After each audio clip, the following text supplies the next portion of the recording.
Good morning, everyone. This is Father Nate, missionary priest in Italy, and thanks for joining us today, October 3rd, on No Greater Delight, our podcast on Marian feasts and Marian meditations. Well, today, as always, we have a great number of feasts to celebrate. So to start us off, we are reminded by the Abbot Orsini that they celebrate Our Lady of La Place, right, which is in Rome. And this is what he recalls. He says, "This image having fallen into a well in the house of Cardinale Coposius in the year 1250, the water swelled up miraculously and cast out the image, which the cardinal placed in his chapel. But Pope Innocent IV obliged him to build another on the very spot where the miracle occurred. This chapel having been given to the Servites, they erected a fine church in which the well is enclosed." Likewise, we'll jump over to London, England, where they celebrate Our Lady of Willesden.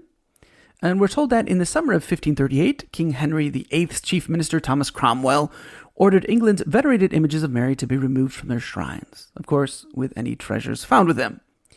Among them was the ancient black statue of Willesden, burned at the stake that fall. In 1892, so we're talking, many, many years, it was the burning took place in 1538. So finally, in 1892, Catholics had a new statue made from the wood of an oak tree growing in the cemetery of an Anglican church of St. Mary, right? Since 1903, the Catholic statue goes through the streets in an annual procession on the second Sunday in May. There's also a torchlight procession the second Sunday in October. In 1931, the Catholic Church of Our Lady of Willesden opened in the area. It's in outer London. On October 3rd, 1954, if you're wondering why we're celebrating today, Cardinal Bernard Griffin crowned the Black Madonna at a Marian pageant in Wembley Stadium. We're told that eventually the Anglicans of St. Mary's commissioned their own Black Virgin, dedicated in 1972.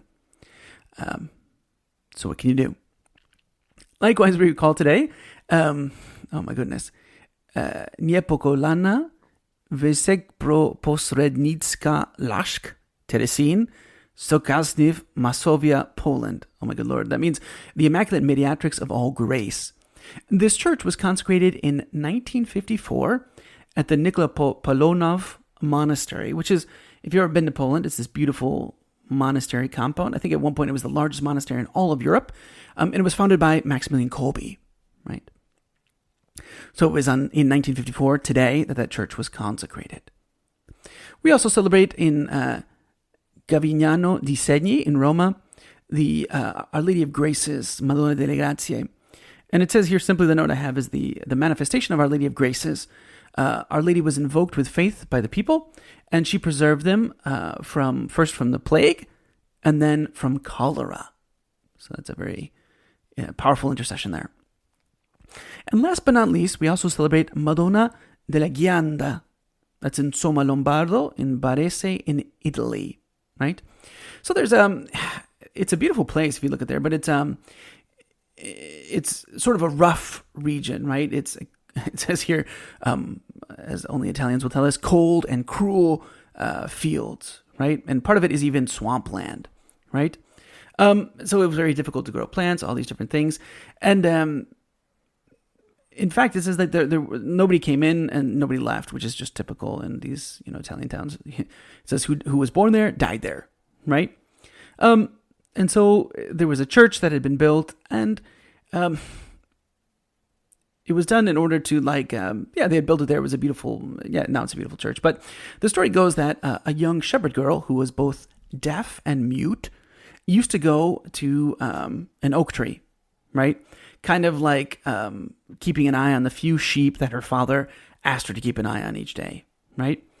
But the thing is that, she couldn't even hear the bell. She really didn't even notice anything, right? But one morning, as she was going to this oak tree where she always looked after her sheep, she saw this huge light, this bright light. And it says that she was ecstatic. And then amongst the branches of this tree, there was a woman, bathed in blue, who spoke softly to her. She said, "Go back to your town and call your father." So the girl ran to her home, and she was obviously trembling with emotion, and she told her father what had happened. Which, remember, she was deaf and mute, so obviously they knew that something had happened. So when her father and a whole bunch of the people who heard the news too came there, they said Our Lady was gone, but she had left proof of that she had been there, and that's obviously that the child spoke and heard, right?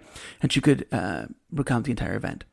So the entire population was very, very impressed. And so then they started going to that oak tree and praying, especially in times of danger, to Our Lady of the, they call it Santa Maria de la Ghianda, which is the word in the local dialect for the fruit of the oak tree, which I guess would be the acorn.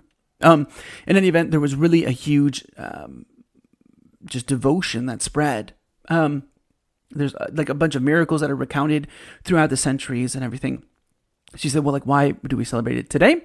Well, Cardinal Giuseppe Posso Bonelli gave an indulgence of 100 days every time you go to the Chapel of the Apparition. And then on October 3rd, today, 1936, Cardinal Schuster gave a 200-day indulgence. So that's what it has to do with anything, right? So in September, the preceding September, the same cardinal announced to the faithful and the clergy of the archdiocese that he had, it was really a good devotion to have because it really encouraged them in their Marian devotion.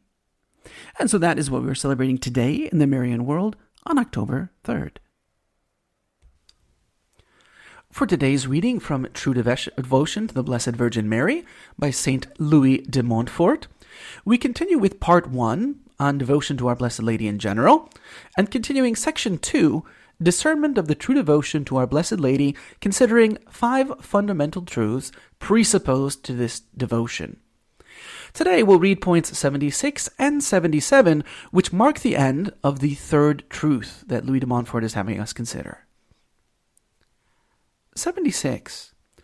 Moreover, if, as I have said, the Holy Virgin is the Queen and Sovereign of heaven and of earth, then is it not true that what has been said by St. Anselm, St. Bernard, St. Bernardine, and St. Bonaventure, has she not as many subjects and slaves as there are creatures? Imperio Deo omnia subjunctur, et Virgo, ecce imperio Virginis omnia subjunctur, et Deus. Right? So it says that everyone is subject to the reign of God and to Our Lady. Hence, all are subject to the reign of Our Lady. Is it not reasonable that amongst so many of the slaves of constraint that there should be some of love, who of their own good will, in the quality of slaves, should choose Mary for their mistress? What, are men and devils to have their voluntary slaves, and Mary to have none? What, shall a king hold it to be for his honor that the queen, his companion, should have slaves over whom she has the right of life and death? Because the honor and power of the one is the honor and power of the other.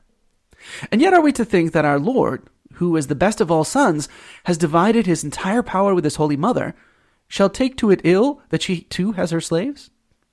Has he less respect and love for his mother than Ashurius had for Esther, or than Solomon for Bathsheba? Who shall dare to say so, or even to think it? So in other words, he's saying that, no, obviously Jesus Christ, who loves his mother dearly, who shared his power over every creature with her, he's not going to be offended that she has her slaves. Just as everyone is subjected to Jesus Christ, so should people be subjected, and he says too, out of love, right? Because it's just a fact. We're all subjected to Jesus Christ because God created us. So naturally, we are subject to him, whether or not we want to acknowledge it. But he says it's a really great thing to subject ourselves out of love and to freely choose to serve Jesus through Mary. And now point 77, the concluding point of this second truth. But whither is my pen hurrying me? Why am I stopping here to prove such a thing so plain? If we do not wish to call ourselves slaves of the Blessed Virgin, what matter? Let us make ourselves and call ourselves slaves of Jesus Christ, for that is to be the slave of the Holy Virgin, inasmuch as Jesus is the fruit and the glory of Mary. And it is this very thing which we do, by the devotion of which we are hereafter to speak. He says, okay, you don't like the terminology slaves? Okay, just make yourself a slave of Jesus Christ, right? Because to be a slave of Jesus Christ is to be a slave of the Virgin Mary, right? Because why? Because Jesus is the fruit and the glory of Mary. And so we subject ourselves to Jesus Christ in the same way we subject ourselves to Mary.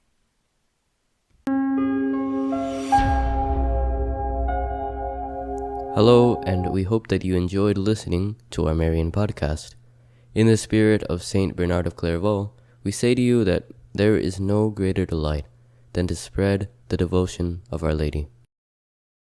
We hope you share these sentiments and encourage you greatly to share with a loved one. Know that you are always in our prayers, and we ask that you keep us in yours. God bless.